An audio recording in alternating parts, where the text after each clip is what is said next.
Alors, la dernière fois, on avait parlé de Puranjana, qui avait fait la rencontre de Puranjani, et qui était tellement focalisé sur cette belle ville de Bhogavati, la ville du plaisir et des plaisirs de la vie, qu'il avait que pour seul horizon d'aller de plaisir en plaisir dans la vie. Et puis il y a un sournois tourbillon qui s'appelle le tourbillon du temps, avec ses 360 jours et ses 360 nuits, qui est venu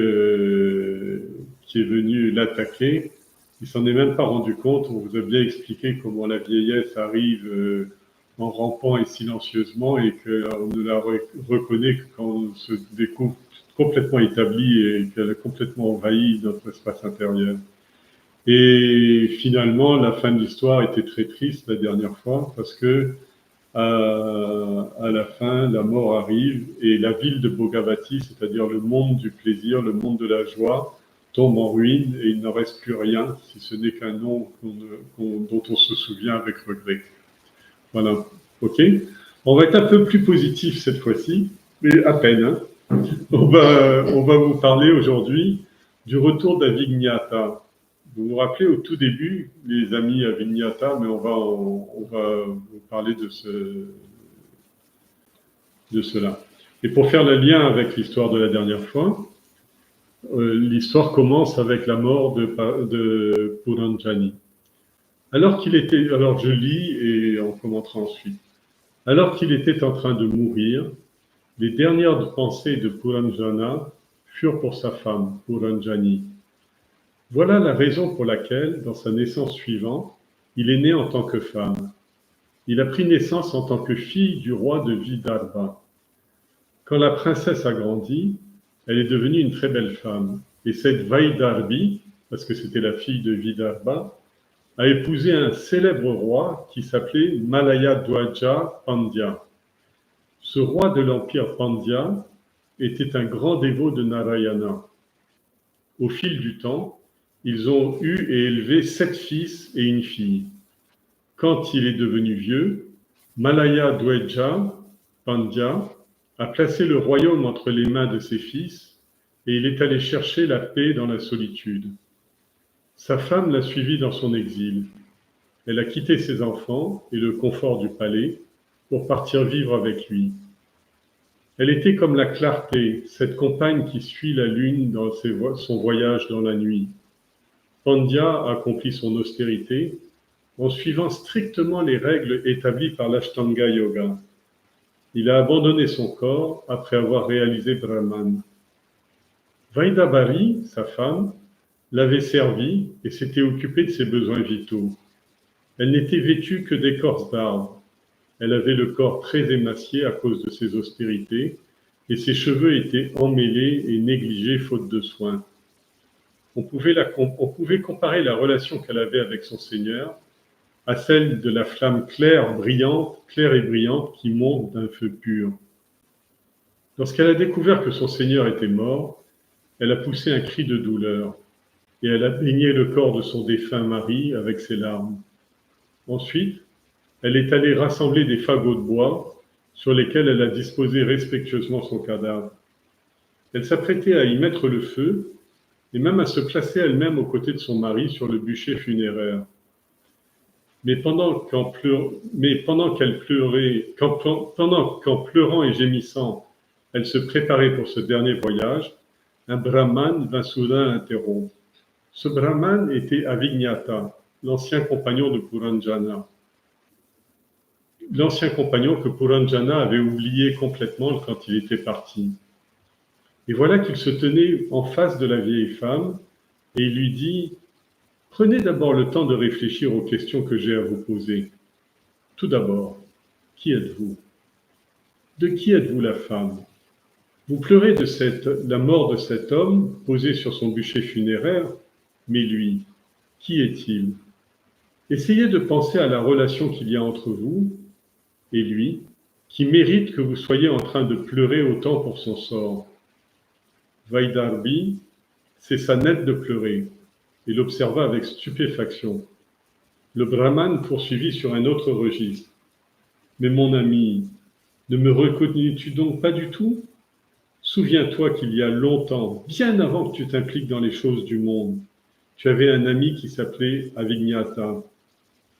Une légère lueur de reconnaissance apparut dans le regard de Vaidarbi. Le brahman continua.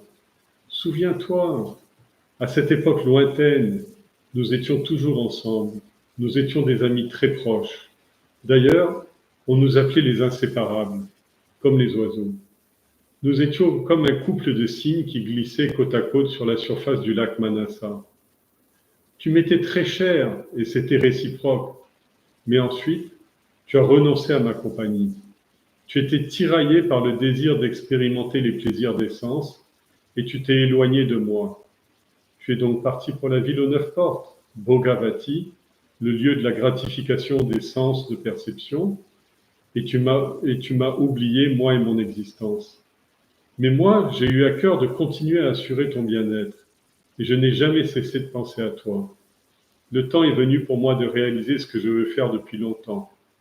J'attendais de pouvoir enfin te révéler qui je suis pour pouvoir te ramener avec moi. Je suis venu ici pour te parler de toi. Oublie cet homme et la terrible douleur que tu vis à cause de sa mort. Tu n'es pas à ta place ici. Suis-moi et soyons heureux à nouveau. Il s'arrêta un instant et dit « Je te précise d'ailleurs que tu n'es pas plus l'homme qui a épousé Puranjani que toi, la princesse Vaidarbi, qui a épousé Malaya Dweja le Pandya. Tout cela n'a été qu'une illusion, un rêve que tu as créé toi-même à cause de ton ignorance, c'est-à-dire l'ignorance de ta vraie nature. Puranjana, maintenant devenu Vaidarbi, regarda le brahman avec une légère lueur de compréhension dans le regard, et elle attendit la suite du discours. Avignata poursuivit donc avec ces paroles. Je vais t'expliquer toute l'histoire. Toi et moi, nous sommes pareils. Il n'y a pas un iota de différence entre nous. Je suis le Paramahatma, le soi suprême, et toi tu es le Jivatma, l'individu qui transmille. Le lac de Manasa est le cœur dans lequel nous avons vécu ensemble. Nous avons toujours existé ensemble. Ton implication soudaine dans la ville de Bhogavati, gardée par le serpent à 5 têtes, et avec ta femme Puranjani, est entièrement due à Maya. Bhogavati est le corps humain avec ses 9 ouvertures. Puranjani est l'esprit, le mental, qui profite et jouit des plaisirs des sens. Dès que tu t'es impliqué dans le monde, tu as oublié ce qu'était ta vraie nature. Le lac Manasa dont je te parle est le cœur où nous avons vécu ensemble. Nous avons toujours été ensemble. Ton implication dans la ville de Bhogavati... j'ai yoyoté là. Ton implication dans la ville de Bhogavati, gardée par le serpent à 5 têtes, et ta relation avec ta femme Puranjani est entièrement le fait de Maya. Bhogavati est le corps humain avec les 9 ouvertures. Puranjani est l'esprit qui se réjouit des plaisirs des sens. Ils sont tous les deux gardés jour et nuit par le prana et les 5 souffles vitaux.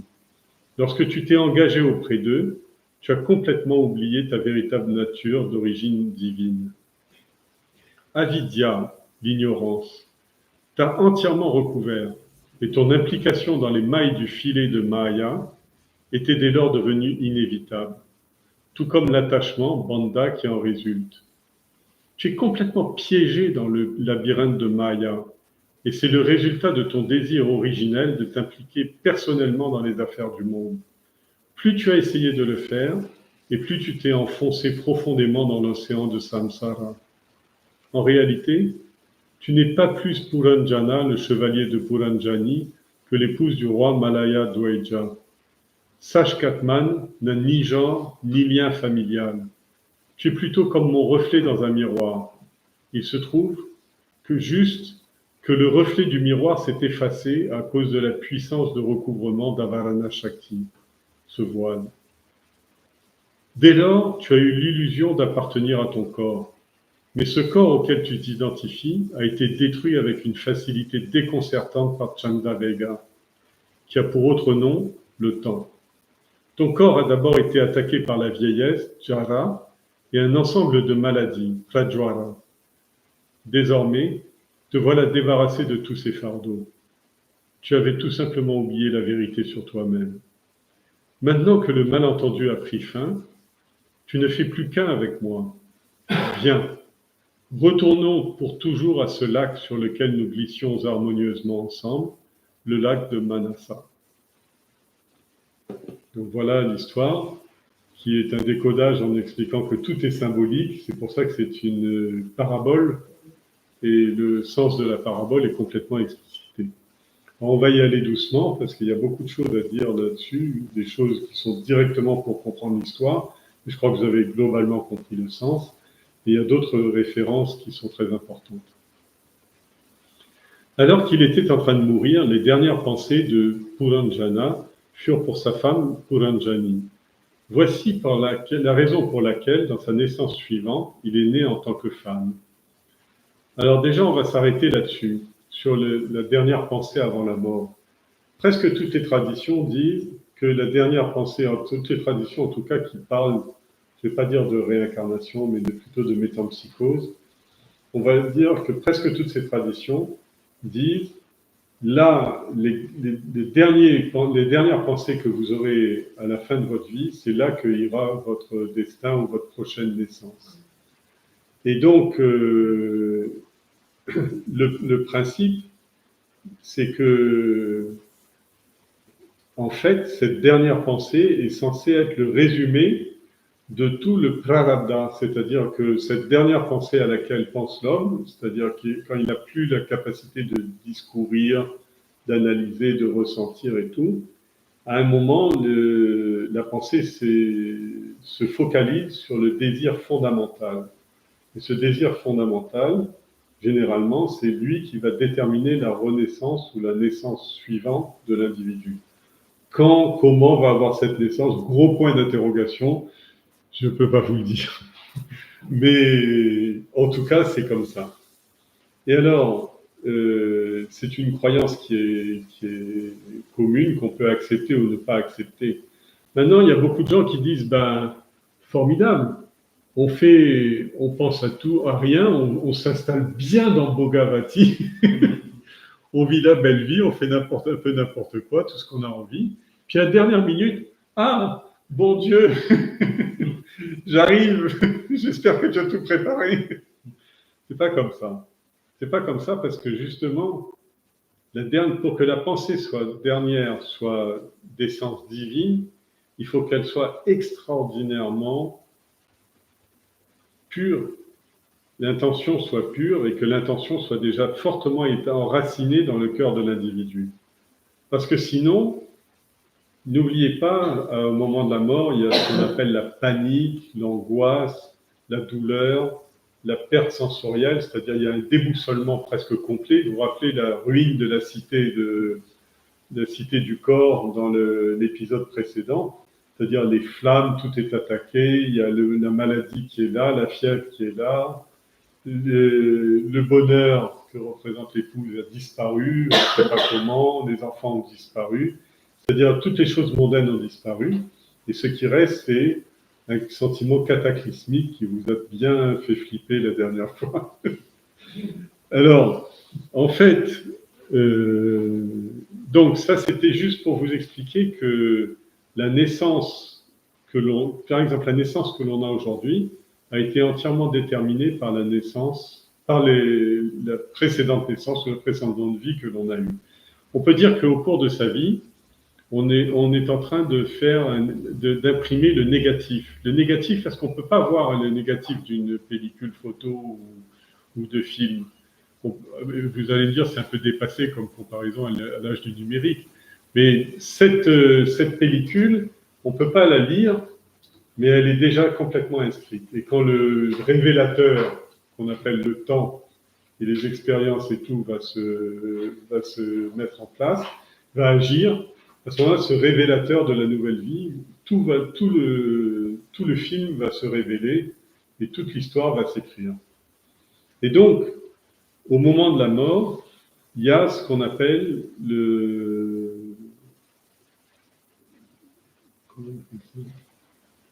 Enfin, le Swadharma, le Karana Sharira, c'est ça que je cherchais. Le Karana Sharira, c'est-à-dire le corps causal, l'empreinte de la vie future, c'est la dernière chose sur laquelle l'esprit s'établit, parce que tout le reste, les souvenirs et tout sont partis. Bon, donc il a pris naissance en tant que la fille du roi de Vidarbha. Vidarbha, bon, le nom n'est pas très important. Quand la princesse a grandi, elle est devenue une belle femme, et cette Vaidarbi, c'est-à-dire la fille de Vidarbha, a épousé un célèbre roi qu'on appelait Malayadweja Pandya.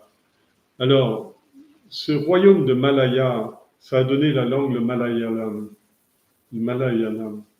C'est-à-dire, c'était un royaume ancien qui était très très important au temps du Mahabharata et qui représentait le Maharashtra et qui remontait jusqu'au centre de l'Inde. C'était un très très grand royaume.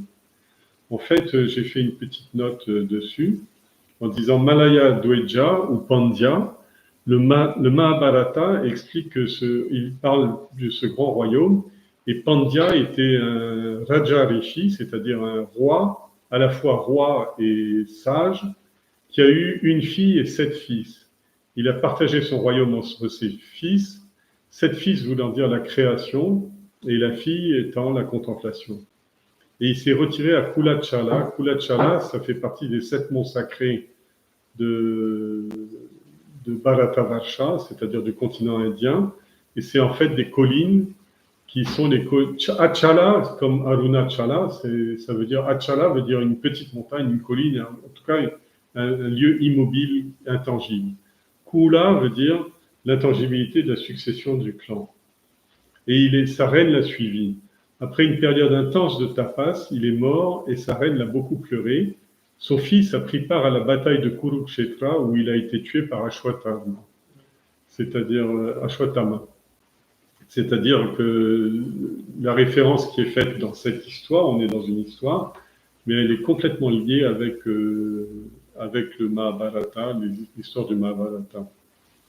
Donc, quand la princesse a grandi, elle est devenue cette femme et elle a épousé Pandya, qui était un grand dévot de Narayana, puisque c'était ce qu'on appelle un Raja Rishi. Raja veut dire roi, Rishi veut dire visionnaire. Au fil du temps, ils ont eu et élevé 7 fils et une fille, comme je vous l'ai expliqué. Quand il est devenu vieux, Malaya Dweja veut dire l'île Malaya, a placé son royaume entre les mains de ses fils et il est allé chercher la paix dans la solitude des collines.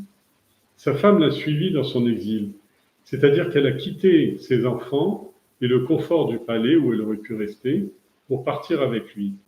Elle était comme la clarté, cette compagne qui suit la lune dans son voyage dans la nuit. Pandya accomplit son austérité en suivant strictement les règles établies par l'Ashtanga Yoga. On avait expliqué l'Ashtanga Yoga, vous avez même eu le schéma des 8 membres de ce yoga. Il a abandonné son corps après avoir pleinement réalisé Brahman. C'est-à-dire que lui, c'est important pour la suite de l'histoire. Elle est restée attachée à lui, elle le pleure et tout, mais lui, c'est-à-dire que quand la réalisation est faite, il n'y a plus de devenir, il n'y a plus que l'être. C'est-à-dire que l'individu n'a plus d'ego, il est fusionné intégralement, il fusionne intégralement dans la conscience. Qu'est-ce qu'il y a à pleurer de ça? Au contraire, il a réalisé le summum du summum de ce qu'un être humain peut faire. Alors donc, ils expliquent tout ça dans l'histoire pour comprendre qu'il n'y a pas lieu de pleurer. S'il fallait pleurer, si par exemple il a mené une vie épouvantable et tout, et qu'il attendait un vrai calvaire dans la prochaine vie, là il faut pleurer. Mais il ne faut pas pleurer quelqu'un qui a mené une bonne existence et qui juste jette sa dépouille mortelle sans que ça ait une incidence sur sa réalité intérieure. Vaidarbi l'avait servi et s'était occupée de ses besoins vitaux. Elle était vêtue que d'écorce d'arbres. Elle avait le corps très émacié à cause de ses austérités et ses cheveux étaient emmêlés faute de soins, négligés faute de soins. On pouvait comparer la relation qu'elle avait avec son Seigneur à celle de cette flamme claire et brillante qui monte d'un feu pur. Alors ça explique ce qu'on appelle tapas. Tapas, c'est l'austérité, et c'est un autre nom pour le feu et la chaleur. Et donc, c'est en fait, tapas, ce que dit ce passage, c'est que même quand vous faites des austérités, même si vous ne savez pas pourquoi, Dieu lui sait. C'est-à-dire que quand vous respectez Dharma, que ce soit sous forme d'austérité ou sous forme d'empathie, ou sous forme de respect de soi, respect des autres, amour des autres, c'est-à-dire toutes ces qualités-là, même si vous les faites aveuglement, si vous les pratiquez aveuglément, vous accumulez du punyam. Et si vous accumulez suffisamment de punyam, comme elle par exemple, elle accepte de quitter ses enfants, de quitter le confort du palais pour partir dans la forêt avec son mari, parce que pour le servir jusqu'au bout, ce qu'elle a fait.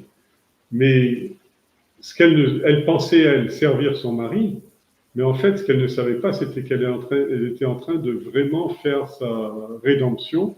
C'est pour ça que elle a pu avoir le gourou qui est venu la rencontrer, qui n'était autre qu'elle-même. Alors, donc lui, il accomplit ses austérités, elle s'occupe de lui, elle est vêtue d'écorce d'arbre, son corps physique souffre beaucoup, ses cheveux sont emmêlés, son apparence, etc.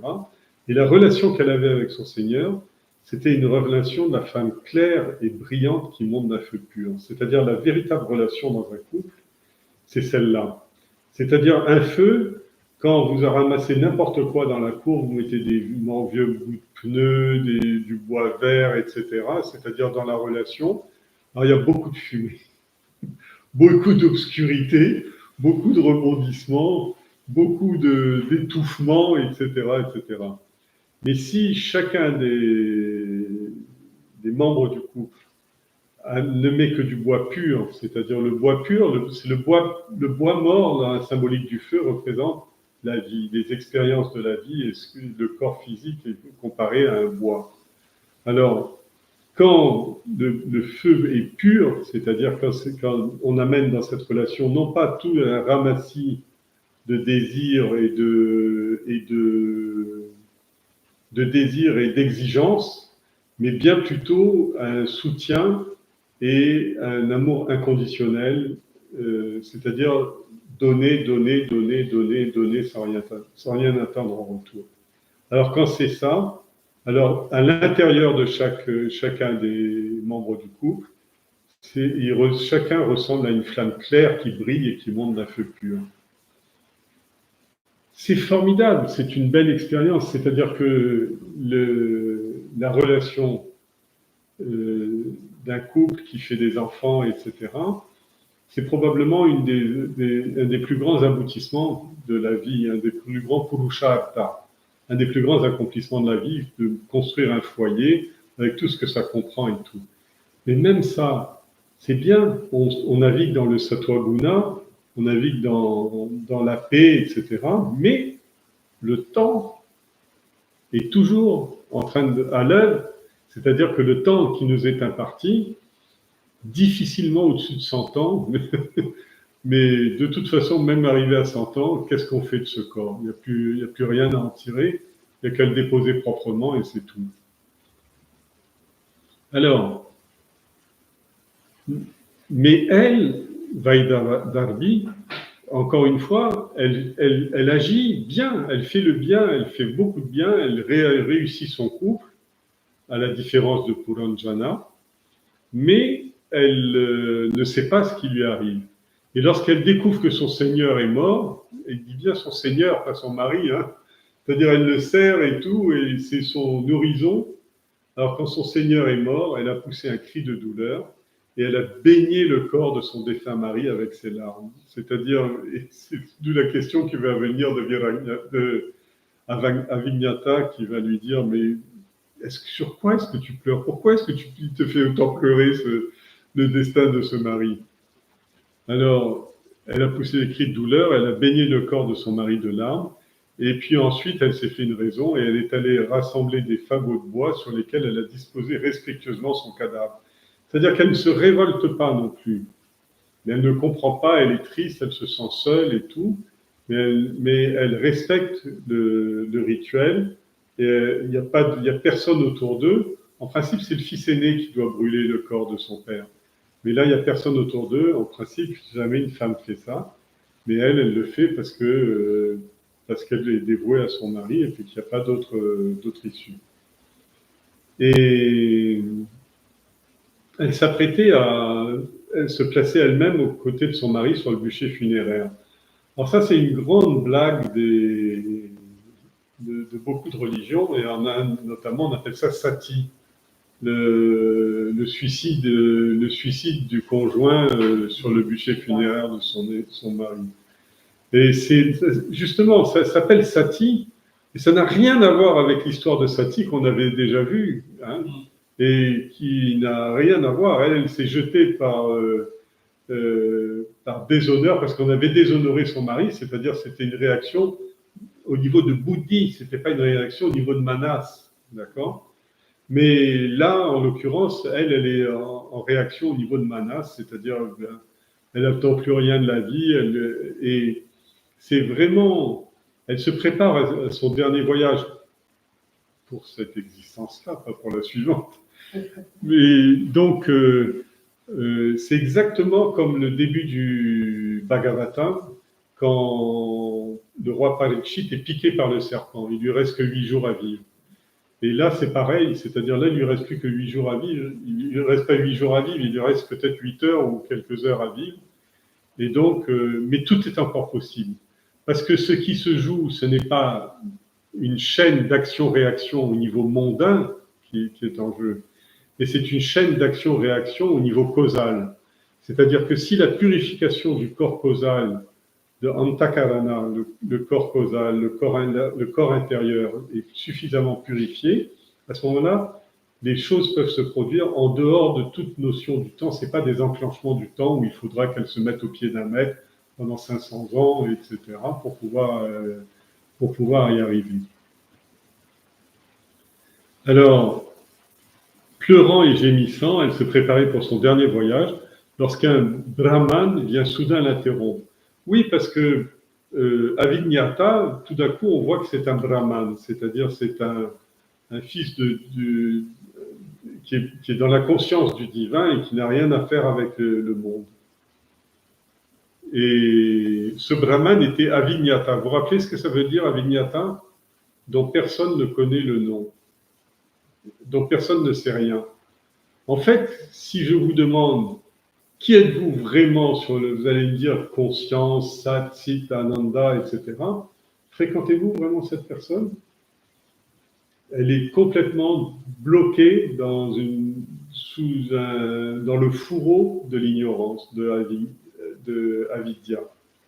Avignata, c'est-à-dire, c'est un autre nom pour avidya. Avidya veut dire ignorance, non-connaissance, et avignata, c'est jnanam, celui dont on ne sait rien. Donc, son symbole, c'est qu'on ne peut rien dire de lui. Le soi, on ne peut pas le qualifier, il est indescriptible. On va dire avignata veut dire indescriptible. Et c'est un très ancien compagnon de Puranjana, que Puranjana avait oublié quand il est parti. Où est-ce qu'il était parti? Il était parti pour le ville des plaisirs. Voilà qu'il se tenait en face de la vieille femme. Alors il a quitté un jeune homme et il retrouve une vieille femme une vie après. C'est pour vous dire que l'histoire montre bien que l'évolution spirituelle d'une personne n'a rien à voir avec la temporalité de cette personne. Voilà qu'il se tenait en face de la vieille femme et il lui dit « Prenez le temps de réfléchir aux questions que je vais vous poser. Tout d'abord, qui êtes-vous » Vraiment cette question. Alors jusqu'à aujourd'hui, par exemple, des gens comme Ramana Maharishi, alors les gens qui suivent cet enseignement, alors Atma Vichar, ça s'appelle la technique. Qui suis-je? Le questionnement sur je. Alors, il y a des dizaines de milliers de dévots de Ramana Maharishi ou de suiveurs de Ramana qui passent leur temps dans leur contemplation à questionner qui suis-je? Je ne suis pas le corps, etc. Pourquoi? Parce que Ramana, dans sa jeunesse, il avait rêvé dans son grenier ou vécu dans son grenier sa propre mort. C'est-à-dire qu'il avait dit « et si j'étais mort ?» Et il a tout vécu comme un rêve éveillé, qu'on venait chercher son corps, qu'on allait le brûler, etc., etc. Et c'est à partir de là, il dit « mais qui es-tu vraiment ?» Et il s'est posé cette question-là, il est allé réfléchir sur cette question fondamentale. Alors, qui es-tu? De qui êtes-vous? De qui êtes-vous la femme?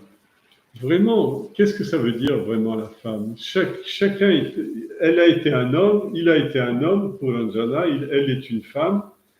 Et en fait, c'est des conditions qui sont le dharma du corps. Il est vieux, ou plutôt il était jeune, elle était vieille, il était homme, elle était femme, etc. Et pourtant, c'est la même conscience qui vit à travers ces choses-là. Même si on ne parle pas d'une séquence de naissance d'une seule personne comme dans l'histoire, mais regardez dans cette salle, ou même dans la salle virtuelle, on est tous là, on est tous différents. Mais est-ce que notre conscience est différente? Intuitivement, on sait que c'est la même conscience qui est manifestée ou qui est diffusée à travers des filtres corporels, des filtres intellectuels, des filtres émotionnels qui sont différents d'une personne à l'autre. Alors, de qui êtes-vous la femme? Vous pleurez la mort de cet homme qui est posé sur son bûcher funéraire. Mais lui, qui est-il vraiment? Est-ce que tu pleures ce corps dont la vie est partie et qui a déjà commencé sa décomposition? Est-ce que tu pleures les souvenirs qui sont déjà partis, balayés par le temps, etc. Est-ce que tu pleures l'angoisse du futur? À ce moment-là, ça ne concerne pas le mari puisqu'il est mort. Qu'est-ce que tu pleures? Qui est-il vraiment? Lui, qui est-il vraiment? Alors, si elle avait bien compris, mais elle en a déjà l'intuition, hein, mais si elle avait vraiment compris quelle était la nature de son mari, vous saurez que son mari est Sat Chit Ananda, est déjà dans la réalisation de la conscience, que donc il n'y a rien à dire pour lui, si ce n'est Tatastu, tout est accompli, et c'est vraiment au contraire une grande bénédiction, puisque tout est accompli. Essayez de penser à la relation qu'il y a eu entre vous et lui, qui mérite que vous soyez en train de tellement pleurer sur son sort. Son sort, il n'en a pas. Il n'a plus de sort. Elle peut pleurer sur son propre sort à elle, mais elle ne peut pas pleurer sur le sort de son mari, parce qu'il a brisé la chaîne des naissances et des morts. Je vous ai dit beaucoup de fois que le but de l'hindouisme, ce n'est pas le bonheur. Le but de l'hindouisme, c'est moksha, la libération. Elle a un mari qui a été libéré, qui est libéré bien avant que sa dépouille immortelle soit partie. Laissez partir le corps, à quoi bon pleurer le corps? Il a fait tout ce qu'il avait pu faire. Comme un grand swami qui a aidé des millions de gens, qui a apporté la révélation à des millions de gens et tout. Je pense par exemple à Swami Chinanda. Mais à quoi bon pleurer? Bien sûr qu'il y a du chagrin. Il y a du chagrin peut-être de ne pas avoir pris suffisamment de cette relation, peut-être de ne pas avoir été suffisamment à la hauteur. Il y a une vraie réflexion à faire sur ces choses-là. Mais pas pleurer la personne. Qu'est-ce qu'il y a à pleurer? Au contraire, elle a fait plus que ce qu'elle pouvait faire de sa vie. Alors donc, Vaidarbhi, c'est sa nette de pleurer, il observa avec stupéfaction. C'est vrai, tout à coup, elle réalise, elle dit, mais c'est vrai, qu'est-ce que c'est? Alors, on ne parle pas de ça, on ne parle pas véritablement de son cheminement intérieur dans l'histoire. On dit, elle arrête net de pleurer, et elle est plutôt stupéfaite, tout comme au moment de la révélation, parce qu'il parle comme un gourou, là. C'est-à-dire, il donne la upadesh, la connaissance ultime, en lui disant, tu n'es pas ce corps, tu ne suis pas le dharma de ton corps, tu suis le dharma du soi, c'est-à-dire de la conscience. Et donc, là, tout d'un coup, elle se réveille, elle se pince et elle se secoue, elle se dit, mais qu'est-ce que je suis en train de faire? C'est vrai que je dois penser à déchirer ce voile de l'ignorance qui est dans mon cœur, qui me conditionne dans le temps, l'espace et la causalité, mais on va dire à partir du moment où la personne est vraiment dans ce moment décisif, dramatique, à ce moment-là, il n'y a pas grand-chose à raconter. Nous, on voit la suite, avant et après de l'histoire, mais le pendant, vous n'aurez jamais un texte qui va vous parler de la seconde de la révélation, etc. Et à chaque fois, ce sera la parole, comme quand, à la fin de la Gita, quand Arjuna dit « Ah, je me sens réveillé, tout en moi. » Mais comment il a fait ça? On ne sait pas. C'est-à-dire, à quel moment on arrête de pendre la corde pour un serpent? Alors, il y a la révélation. Quelqu'un a dit, mais regarde bien, c'est une corde. Mais la révélation n'est pas encore arrivée, là. Mais le moment où il voit la corde, qu'est-ce qui se passe? Il n'y a plus de serpent. C'est tout. Il n'y a pas progressivement, la corde se dissout, les écailles deviennent en chanvre, la tête est un gros nœud de la corde, etc. Il n'y a pas tout ça.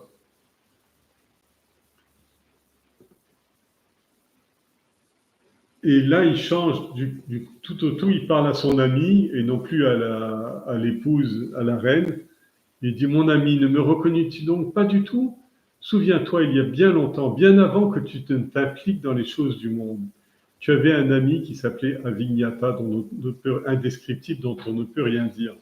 Avant que tu ne t'impliques dans les choses du monde. C'est-à-dire que globalement,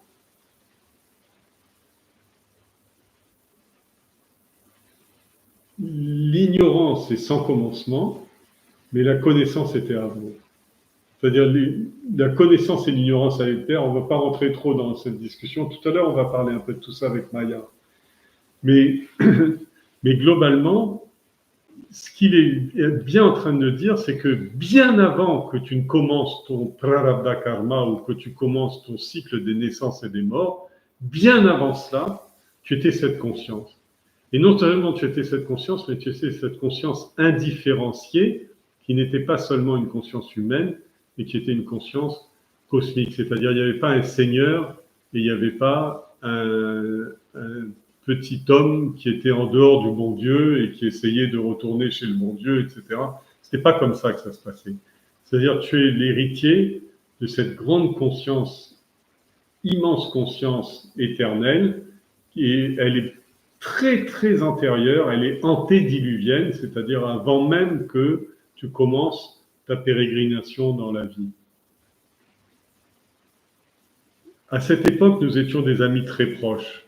D'ailleurs, on nous appelait les inséparables, tellement inséparables que c'est la même personne.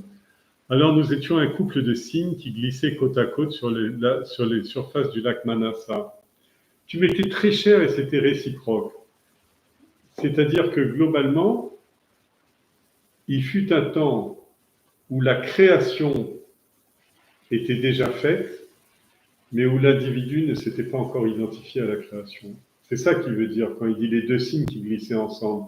C'est-à-dire les deux signes, la caractéristique du signe de son plumage, c'est qu'il est lent. C'est le symbole de la pureté. D'accord? On appelle ça ahimsa, non-violence, pureté, etc., le signe. Alors, les deux... Amsa, pardon. Excuse-moi. Amsa. Et donc, ces deux signes qui glissent dessus, en fait, n'étaient qu'un, mais sauf qu'il y avait un signe qui était la conscience indifférenciée et l'autre signe qui était la conscience, en fait, Purusha Prakriti, c'est-à-dire la nature fondamentale avant toute création. Alors, on glissait côte à côte sur le lac Manassa. Manas, ça veut dire quoi? Mental. Donc, vous voyez, quand il parle du cœur Manassa ou du mental, d'abord il dit le mental Manassa, parce que là, il n'est pas encore au cœur, on va y venir après. Tu m'étais très cher, je t'aimais beaucoup et c'était réciproque. Mais ensuite, tu as renoncé à ma compagnie. Tu étais tiraillé par le désir, au début et le désir. Et le désir, par exemple, de naître, d'avoir un enfant, et tout, c'est d'avoir des enfants, d'avoir un métier, toutes ces choses-là, c'est bien, il n'y a pas de problème. Mais la seule chose, c'est que quand le désir s'empare de l'esprit, l'esprit est hypnotisé par le désir. C'est pour ça qu'on compare l'ego à un serpent, parce que ce serpent vous hypnotise et vous êtes complètement... Vous ne voyez plus que les yeux de l'hypnose. Tu as renoncé à ma compagnie parce que tu étais tiraillé par le désir d'expérimenter, Bhoga, les plaisirs des sens. Et tu t'es éloigné de moi, tu es parti pour la ville aux 9 portes, Bhogavati. Les 9 portes, vous les connaissez, les 2 yeux, les 2 oreilles, les 2 narines. Alors, 2, 4, 6, 7, la bouche, 8 organes génitaux, 9 organes d'expression. On reviendra sur cette explication la fois prochaine. Dans l'explication, ce qui arrive, ensuite l'explication de l'explication qui va venir la fois prochaine. Et donc, tu as été dans la cité aux 9 portes, le lieu de la gratification des sens. C'est vrai. Quelle est la valeur de ce corps? C'est qu'avec ce corps, on se fait plaisir. Un bon repas, une belle sortie, une belle discussion, un beau livre, des études, un métier, observer sa famille, aider ses proches, éduquer ses enfants, etc. Alors, tout ça, c'est bien, c'est ce qu'on appelle les plaisirs, c'est des plaisirs de la vie, les plaisirs des sens. Et on ne peut le faire que parce que l'on a un corps. Supposez par exemple que vous soyez aveugle, sourd, muet, etc. Les gens qui ont tous les canaux de communication qui sont coupés, ils ne peuvent pas vivre. Vous saviez ça? C'est impossible de vivre sans les canaux de communication. Parce que, en fait, le corps n'est que de la matière inerte, c'est que de la viande. Mais il y a, dans cette chose-là, il y a des portes. Ces portes par lesquelles rentrent des messagers qui s'appellent des stimuli, des expériences sous forme de stimuli. Des expériences visuelles, la beauté du tableau, la beauté du paysage, la grandeur du ciel, la clarté de la lune et tout ça. Alors ça rentre par les yeux, par les oreilles, les chansons des oiseaux le matin, etc., etc., etc., etc. Alors, les 9 portes sont là pour ça. Et le corps est quelque chose de très précieux parce qu'il abrite les sens de perception et les organes d'action. Et abritant ces deux-là, il est extrêmement précieux. Et donc, quand la personne a des désirs, elle va assouvir ses désirs dans la cité aux 9 portes, parce que si je vais dans votre cité aux 9 portes à vous, je ne pourrai rien faire. Mais Puranjana, lui, il habite dans la cité aux 9 portes parce que ça veut dire l'ego, l'esprit, habite dans un corps physique, invoque un corps physique qu'il investit. Et une fois qu'il a investi chacune des cellules de ce corps, à ce moment-là, il peut faire, à l'aide de ses organes d'action et de perception, il va construire ce qu'on appelle sa vie et avec ses belles expériences. Mais tu as oublié mon existence parce que dans Bhagavati, c'est-à-dire tu t'es focalisé complètement sur la gratification des sens et tu as oublié mon existence. L'existence de quoi? De je, de la conscience, de je, c'est-à-dire du bonheur. Et pourtant, tous les soirs, on s'en rappelle à travers le sommeil profond, la béatitude du sommeil profond. Mais tous les matins, on oublie. Et même la nuit, on expérimente, mais on ne stabilise pas le sommeil profond. Mais moi, le soi, la conscience, j'ai eu à cœur de continuer à assurer ton bien-être. Vous voyez, c'est vraiment une grande phrase. C'est-à-dire que on a oublié complètement le Seigneur, mais le Seigneur, tous les jours, nous donne la gratification des sens. Chaque jour, la nourriture, chaque jour, le confort de la maison, de la voiture, des relations, du travail, des enfants. Chaque jour, regarni les rayons des supermarchés, etc. C'est-à-dire que globalement, jamais, pourtant, je pourrais, si j'étais vraiment comme dans ces religions dualistes, je ne suis que péché. Mais effectivement, dans ces religions-là, il faut me punir. Un grand coup de bâton et tout. Mais c'est pas ce qu'il dit là. Ce qu'il dit, c'est que c'est comme quand Krishna parle à Arjuna, il dit pas à Arjuna, écoute, Arrête, tu veux fuir devant la bataille, espèce de lâche, tu es un minable. Au début, il a un peu dit ça pour le réveiller. Mais après, qu'est-ce qu'il lui dit? Tu m'es très cher. Tu m'es excessivement cher. C'est pour ça que m'occupe de toi comme ça. Et la plus grande chose que l'on peut faire pour quelqu'un, c'est d'arriver comme un maître et lui expliquer qui il est vraiment. C'est ce qu'il a dit. Souviens-toi, mon ami, est-ce que tu ne me reconnais pas? Souviens-toi, souviens-toi, etc. Vous voyez ce que je veux dire? C'est exactement comme fait un gourou. Il secoue son élève et il dit réveille-toi, réveille-toi de cette, ouais, de cet état ankylosé, de cet état de torpeur, de coton, de comment dire ça? Une espèce de béatitude inconsciente. Vous vous rappelez de Puranjana dans sa ville, avec sa femme, ses enfants et tout? Tout allait bien, il se laissait porter, il se laissait bercer, tout le monde s'occupait bien de lui et tout. Et c'est bien, c'est-à-dire le chemin commence pavé jonché de fleurs, mais il termine jonché d'épines. Alors que le chemin de la droiture, il commence avec des difficultés, le feu de la connaissance, il termine sur un tapis de rose. Alors, tu étais tiraillé par le désir d'expérimenter les plaisirs des sens, tu es allé vers le lieu de la gratification des sens et tu m'as complètement oublié. Mais moi, le Seigneur, le soi, le Paramatma, le soi suprême, j'ai eu à cœur de continuer à assurer ton bien-être. C'est-à-dire, jamais je t'ai privé d'expérience en disant, je vais te priver maintenant de nourriture, je vais te priver d'air pour que tu respires, que tu comprennes que... Non, non, non, non, c'est pas comme ça que ça se passe. C'est-à-dire que l'individu a la liberté et Krishna dit, je crois que c'est dans le chapitre 8 où il dit, quelle que soit la route qu'un individu veut parcourir, je donne de la consistance et du bonheur à cette route. Je me transforme sur ce chemin et je lui donne le soutien et la consistance dans ce qu'il va faire.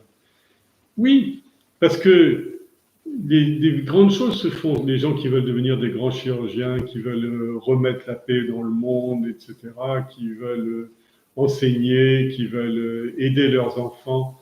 Alors, ça part aussi de ce même désir. Et Dieu, à chaque fois, donne le support. Mais comment dire ça? C'est des réalisations partielles. Dieu, il attend plus que ça de nous. C'est-à-dire, ce qu'il attend, c'est qu'on revienne à lui, qu'on revienne à notre nature fondamentale, à notre soi dharma, à notre propre nature essentielle, à notre paramatma, notre soi ultime. C'est ça qu'il attend. Mais ça ne veut pas dire que, il dit, j'ai eu à cœur, c'est-à-dire, je me suis fait un devoir, un dharma, de continuer à assurer ton bien-être et de ne jamais cesser de penser à toi. Il n'y a pas d'oubli. Il n'y a pas d'oubli. Quelque part dans la Bible, chaque cheveu sur ta tête était compté. Le temps est maintenant venu pour moi, c'est-à-dire que malgré que tous ces errements, toutes ces difficultés, toutes ces ambitions différentes, le temps est arrivé pour moi de réaliser ce que je veux vraiment faire depuis longtemps. J'attendais patiemment de pouvoir enfin de te révéler qui je suis pour pouvoir te ramener avec moi. C'est-à-dire qui je suis, c'est-à-dire qui tu es aussi. Qui suis-je ou qui je suis ou qui tu es. Qui es-tu vraiment? Je suis venu ici pour te parler de toi. Oublie cet homme et la terrible douleur que tu vis à cause de sa mort. C'est-à-dire, oublie l'autre. On ne demande pas aux gens d'être dans une secte, c'est-à-dire de suivre aveuglément parce qu'un tel est bien, je fais exactement comme lui, alors je me coiffe un peu pareil, je prends des habits qui ressemblent un petit peu, je prends ses tons de voix, sa façon de s'exprimer et tout ça. C'est pas ça. C'est pas ça. C'est pas parce que je me laisse pousser les cheveux et la barbe et que je porte une robe que tout d'un coup je vais devenir un disciple de Jésus. Je deviens un disciple de Jésus si je commence à vivre comme lui, c'est-à-dire à me comporter comme lui, à vraiment analyser comme lui, à voir avec ses yeux, etc. À ce moment-là, je peux dire que je suis un disciple. On ne peut pas dire que je suis un disciple parce que je singe quelqu'un ou quelque chose. Alors, c'est pour ça que Swami Chidananda, il disait Ne vous laissez pas pousser la barbe. Lui, il avait une barbe grande comme ça. Il dit, plus longue est la barbe, plus grand est le menteur.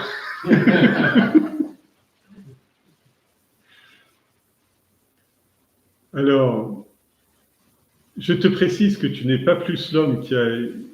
Oui, tu n'as pas ta place ici, dans ce monde. Suis-moi et soyons heureux à nouveau. Tu n'as pas ta place dans ce monde. C'est vraiment une déclaration vraiment terrible. Hein.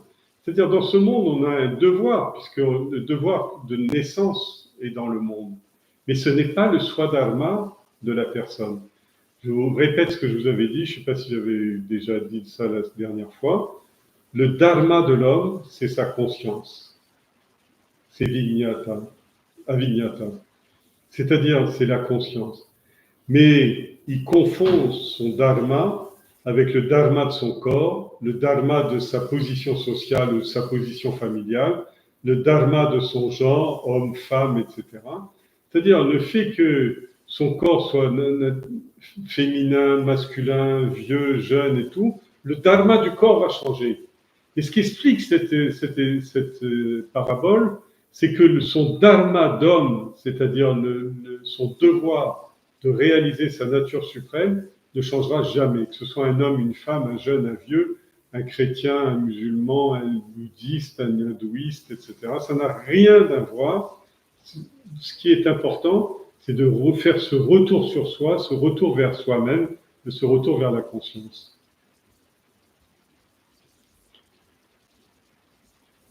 Puranjana regarda le Brahman avec une légère compréhension, c'est-à-dire il commence à avoir des déclics, il commence à remettre les choses en place. Il attendit donc patiemment la suite du discours.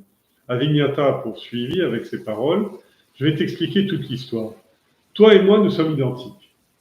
Il n'y a pas un iota de différence entre nous. Il ne peut pas être plus clair, il n'y a pas un iota de différence entre nous. Vous savez, souvent, on confond la divinité. On dit, par exemple, on dit la Trinité, Shiva, Vishnu, Brahma. Il n'y a pas de Trinité. Il y a une seule conscience. Cette conscience-là de soi, Brahman, maintenant, quand elle est vue du point de vue de la création, on va parler de Brahma, le créateur, quand elle est vue du point de vue de la préservation, du maintien du cosmos, on va parler de Vishnu, quand elle est vue du point de vue de Shiva, c'est-à-dire la destruction finale, la résorption finale dans la conscience, on va parler de Shiva. Mais c'est pas qu'il y a un monsieur Vishnu et un monsieur Shiva qui sont différents de Brahman. C'est-à-dire, c'est des aspects. Alors, il y a une parabole qui est... Bon, on n'a pas le temps. On va pas faire une parabole dans la parabole. Alors, le lac de Manasa, c'est-à-dire, c'est le cœur. Pourquoi le cœur? Tout à l'heure, il avait parlé de Manas, l'esprit, et là, il parle de Manasa, le cœur.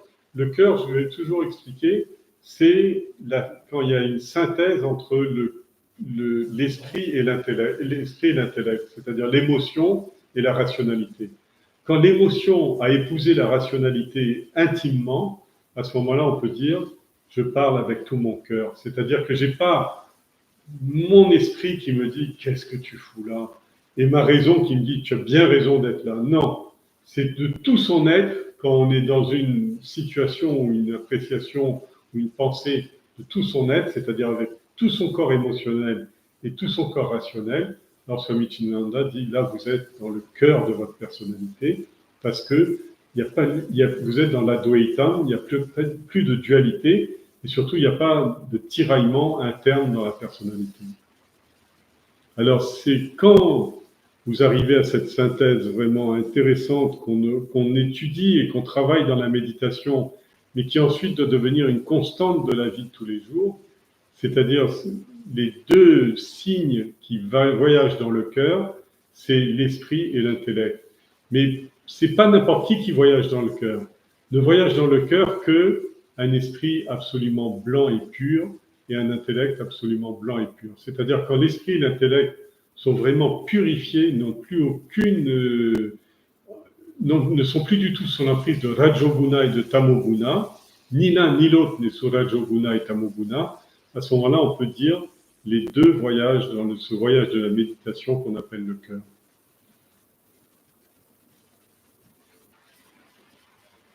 Alors,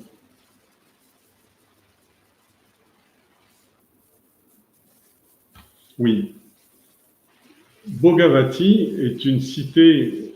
Ah oui, le lac Manasa dont je te parlais est le cœur où nous vivions ensemble. C'est-à-dire au début, le cœur, l'esprit et l'intellect étaient réunis. Nous avons toujours été ensemble. Mais ton implication dans la ville, la cité gardée par le serpent à 5 têtes, et ta relation avec la femme Puranjani étaient entièrement le fait de Maya. Alors, je vous ai fait une petite note sur Maya, on n'aura pas le temps parce qu'en plus j'étais un peu trop long. Je voulais vraiment insister là-dessus. On est dans une école qui s'appelle l'Advaita Vedanta. L'Advaita Vedanta est euh, c'est le fondement de l'école de l'Advaita Vedanta, est basé sur le concept de Maya, d'illusion. Le concept de Maya est le fondement de l'école de Kevala unique Advaita Vedanta, c'est-à-dire l'école de Shankaracharya.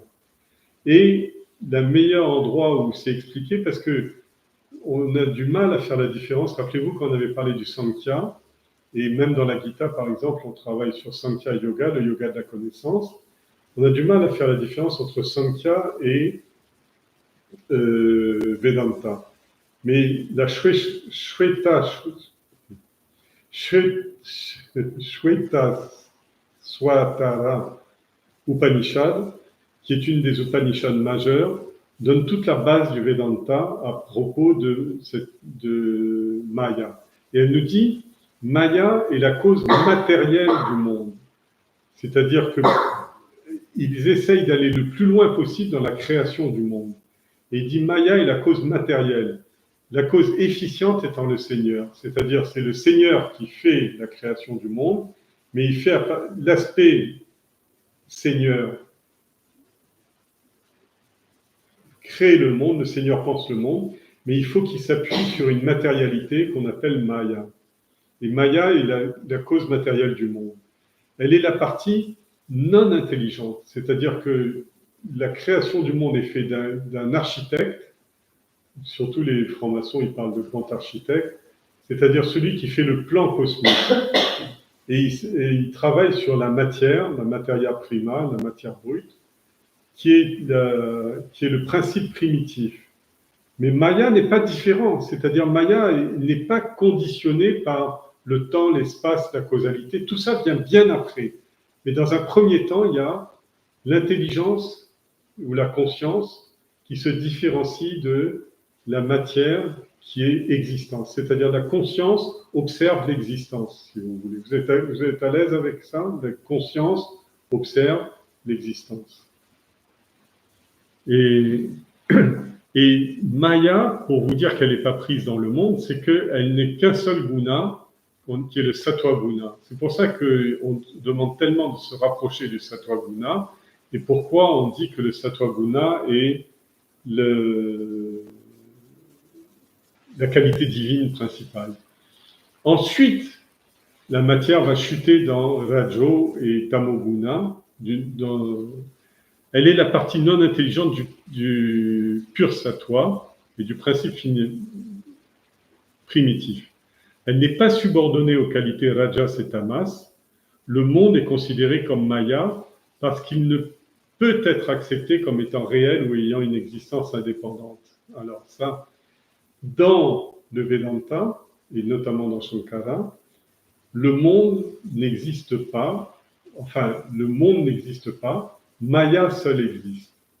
Maya veut dire sa Maya, ce qui n'a pas d'existence. Seul ce qui n'a pas d'existence existe. Alors vous allez me dire, bon, c'est bon, bienvenue chez les fous. En fait, le monde n'existe pas. Pourquoi? Parce qu'il est insensible. À l'intérieur de mon corps, je ressens que je vis. Je pense, je suis, je ressens, j'existe, je suis conscient et tout. Mais dans la table, la chaise, le montre, dans votre corps, je ne pense pas, je ne résiste pas, c'est-à-dire tout le monde qui m'entoure, toute la matière, l'enveloppe matérielle qui m'entoure, elle est sans intelligence, sans conscience, comme on a dit. Vous êtes d'accord avec l'expérience? Bon. Maintenant, Le monde ne peut donc pas être accepté comme ayant une existence réelle ou une existence indépendante parce qu'il n'a pas de personnalité. Mais Maya, c'est-à-dire la nature elle-même, est-ce qu'elle existe ou est-ce qu'elle n'existe pas? Les gens de la Dvaita Vedanta répondent qu'on ne peut pas dire si elle existe ou elle n'existe pas. Le monde est un phénomène étrange comme le mirage. Est-ce que le mirage existe ou il n'existe pas? Si vous me répondez le mirage existe, venez avec moi, on va aller boire l'eau du mirage ensemble et vous allez trouver de la silice et de l'air, mais vous n'allez pas trouver d'eau. D'accord? Vous dites, vous répondez, est-ce que le mirage existe ou il n'existe pas? Vous allez dire, le mirage n'existe pas. Mais qu'est-ce que tu vois là? Je vois comme une étendue, etc. C'est du sable que tu vois? Non, je ne vois pas de sable, je vois autre chose. C'est comme de l'eau, mais ce n'est pas de l'eau. C'est-à-dire que c'est une création apparente. On appelle en sanskrit une mithya, c'est-à-dire une illusion. Alors, le monde est considéré comme mithya, c'est-à-dire, et Maya ne peut pas être accepté comme ayant une existence. Le monde ne peut pas être accepté comme ayant une existence indépendante, et quant à Maya, on ne peut pas affirmer si elle existe ou elle n'existe pas. Elle est la partie.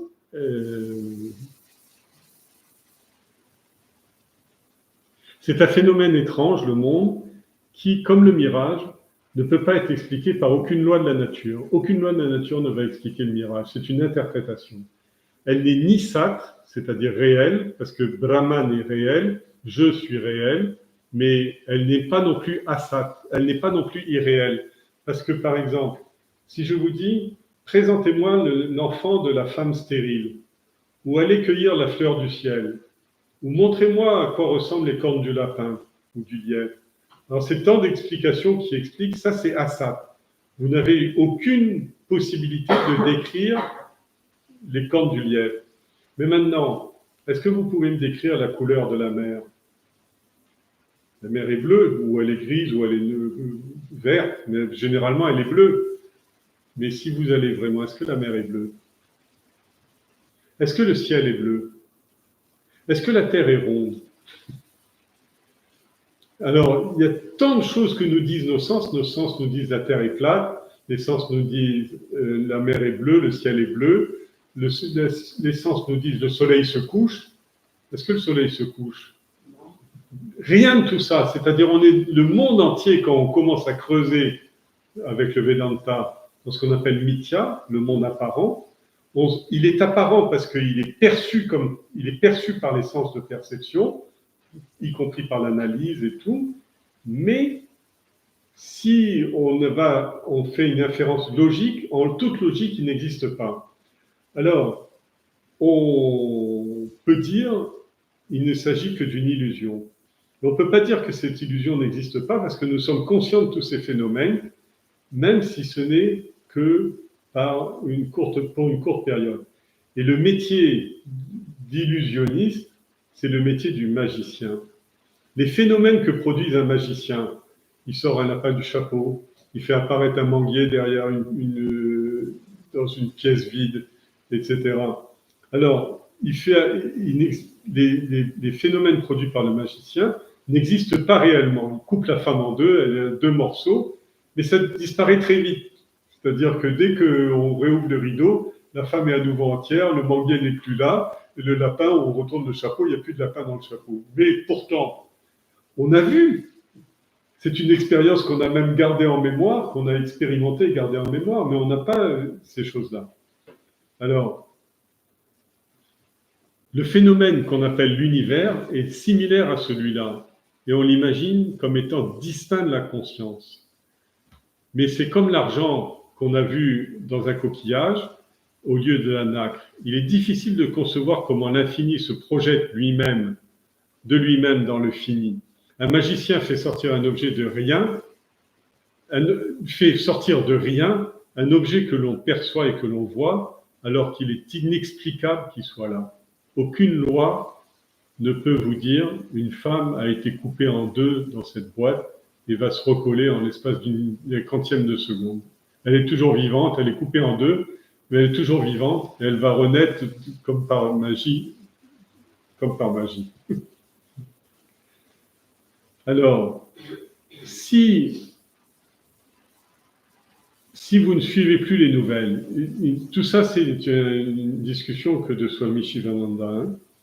Si vous ne suivez pas les informations et les nouvelles, vous ne lisez pas les journaux, et que vous vous isolez dans une pièce où vous êtes seul pendant un mois, et pendant ce mois, vous allez essayer de vous plonger presque constamment dans la méditation profonde, sauf quand il faudra manger, etc. Vous ne garderez au bout de ce mois qu'une trace, un souvenir très fugace du monde dans votre esprit. Peu à peu, cette impression légère que vous aurez qui subsistera du monde va finir par s'effacer elle-même. Si nous connaissons la nature de Brahman, tous les noms, tous les aspects et formes, toutes les limites vont disparaître d'elles-mêmes. Voilà, c'est le cœur du Vedanta et sur cette notion de Maya. Alors, j'ai été un peu long dans ma digression, mais je pense que c'est une vraie leçon de logique philosophique métaphysique, et je voulais ramener ça.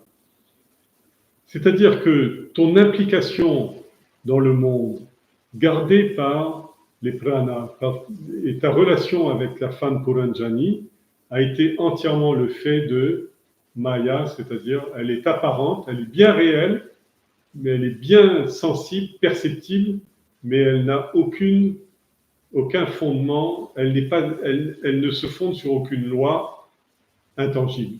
Il n'y a aucune loi qui est réelle, du réel qui est derrière là. Il n'y a aucune loi physique ou derrière ça.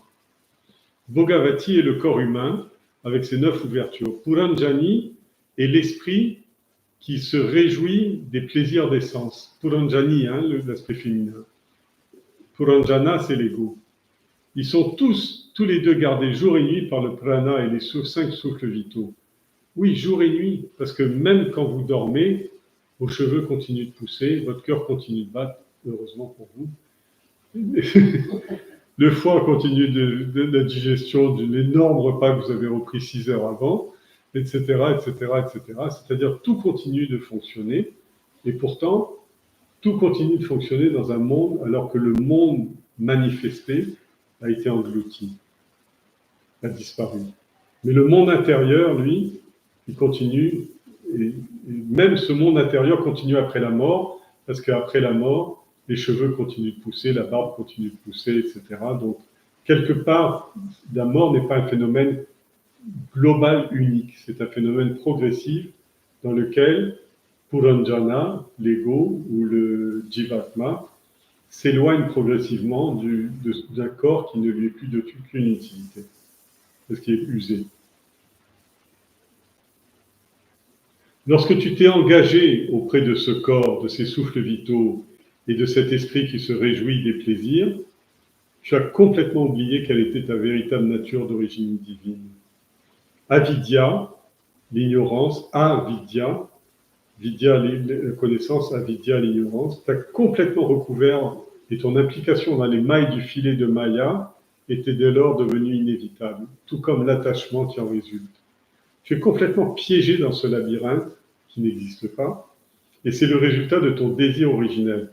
Alors, dans la religion catholique, on parle du péché originel, mais le péché n'est pas originel. Le désir est un péché originel, c'est-à-dire c'est le désir, mais le désir, c'est l'erreur, c'est pas un péché, c'est une erreur originelle de s'impliquer dans les affaires du monde. Plus tu as essayé de t'impliquer dans les affaires du monde, et plus tu t'es enfoncé profondément dans l'illusion. En réalité, c'est pour ça qu'on est perdu, parce qu'on est dans un samsara, c'est un océan d'illusions. En réalité, tu n'es pas plus le mari de Puranjani que l'épouse de Malaya Dwaja. Atman, le Paramatman, la conscience, n'a aucun genre sexué, aucun lien familial. Tu es plutôt comme mon reflet dans un miroir. Oui, c'est-à-dire le reflet dans le miroir, il est animé comme le corps le type qui s'agite devant le miroir, mais il est complètement, il n'est rien d'autre que la personne devant le miroir, ou comme l'ombre. Il se trouve que ce reflet dans le miroir a été effacé à cause de la puissance de recouvrement d'Avarana Shakti, c'est-à-dire en d'autres termes, avidya si on est védantine. Dès lors, tu as eu l'illusion d'appartenir à ton corps, c'est-à-dire tu as épousé le dharma, le devenir, la loi de ce corps. Mais ce corps auquel tu t'identifies tant a été détruit avec une facilité déconcertante par le temps, le Chandavega, c'est-à-dire le tourbillon du temps, le tourniquet du temps. Ton corps a été attaqué par la vieillesse, Jara, et un ensemble de maladies, Prajwara, la fièvre. D'abord, désormais te voilà débarrassé de tous ces fardeaux parce que tu m'as retrouvé. Tu avais tout simplement oublié quelle était la vérité sur toi-même. Maintenant que ce malentendu a pris fin, c'est-à-dire qu'elle a atteint la réalisation spirituelle ou il a atteint la réalisation spirituelle, tu ne fais plus qu'un avec moi, c'est-à-dire tu n'es plus différent de moi. Donc, viens et retournons pour toujours à ce lac sur lequel nous glissions harmonieusement ensemble, le lac Manasa. Et je vous ai fait une petite note sur Manasa. En Inde, en Chine, tout au nord de l'Himalaya, dans la province chinoise, en Chine du Sud, il y a le mont Kailash. Vous avez entendu parler de la demeure de Shiva. Et au pied du mont Kailash, au sud, au pied du mont Kailash, se trouvent deux lacs. Il y a un lac qui s'appelle Manasarovar. Manas Sarovar. Manas veut dire l'esprit, Sarovar veut dire le lac. Ce lac Manasarovar est un des deux plus hauts lacs du monde. Il est à 4600 mètres d'altitude. Il est liquide l'été et il est gelé l'hiver. Il a une deuxième caractéristique. Son lac voisin, Rakshastal, le lac du démon, c'est le lac où est allé s'établir Ravana. Pour obtenir sa puissance, où il est allé méditer. Alors c'est dans le lac à côté qui s'appelle Rakshastal. Le lac de Manasarovar, il est rond comme un soleil, et le lac de Rakshastal, il est comme une lune, ou comme un animal, et le lapin de la lune. Et les deux lacs, le lac Manasarovar envoie de l'eau douce dans l'autre lac. Et l'autre lac, son eau est empoisonnée. C'est-à-dire, elle est d'une saline très saline et d'une salinité extrêmement dangereuse. Les Tibétains et tout n'y touchent pas parce qu'ils savent qu'on en meurt. Donc, ces deux lacs, le lac n'est pas petit, hein, il fait 80 km de circonférence et il fait partie du yatra, c'est-à-dire du pèlerinage de Kailash. Les gens font le tour du mont Kailash et le tour du lac Manasarovar. Alors, c'est un lac sacré pour toutes les religions de l'Asie, les hindouistes, les bouddhistes, les jains, et pour les Tibétains, c'est le lac des forces invisibles, et pour les hindous, c'est l'émanation de l'esprit de Brahma, le créateur. Et qu'est-ce que je voulais vous dire à ce propos? Oui, alors quand il parle ici, nous étions deux cygnes qui glissions sur le lac de Manas. En fait, il dit nous glissions de concert sur le lac de Manasarovar et lui propose de retourner dans la fluidité du mental homogène et initial, dans la mentalité du mental homogène et initial qui est au pied du mont Kailash, c'est-à-dire qui est au pied de la demeure du suprême. C'est-à-dire, la première détermination dans laquelle se reflète le suprême, c'est le lac Manasarovar, c'est-à-dire le reflet du mont Kailash, c'est dans le lac Manasarovar. Si vous allez sur Wikipédia, vous allez voir des tas de photos, parce que tant de pèlerins, l'émotion et tout, le ciel est bleu et pur, alors on voit entièrement le lac parce qu'il n'y a pas une ride. Et c'est ce que cherchent les pèlerins, parce qu'ils font ça l'été. Et donc, en fait, ils voient le reflet de Kailash, du mont Kailash, directement dans le mental de Brahman. Voilà.